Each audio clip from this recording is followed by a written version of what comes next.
I want to tell you a story that stretches across a map, 9 states wide and across generations.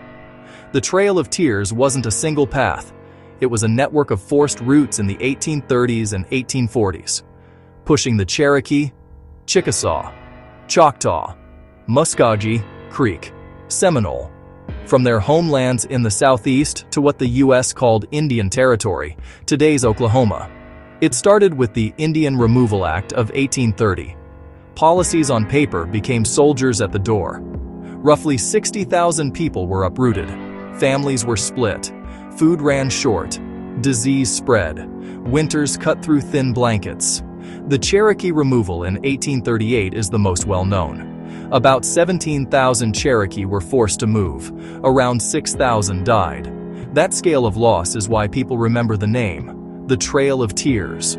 If I lay the routes on a map, you'd see both land and river corridors spanning Georgia, Tennessee, North Carolina, Alabama, Kentucky, Illinois, Missouri, Arkansas, Oklahoma. On land, the main Cherokee route was the northern route, out of southeastern Tennessee near Fort Cass, through Nashville, up into Kentucky, across southern Illinois, then Missouri, into northwest Arkansas, and finally into Indian Territory. 2 other Cherokee paths stand out. The Bell route, led by John Bell, left from near Fort Cass.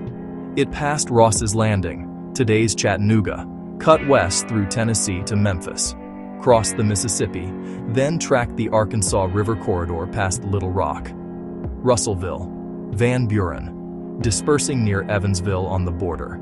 It ran roughly 955 miles, using more established roads like the Memphis-Little Rock Military Road. Then there's the Benge route, led by John Benge.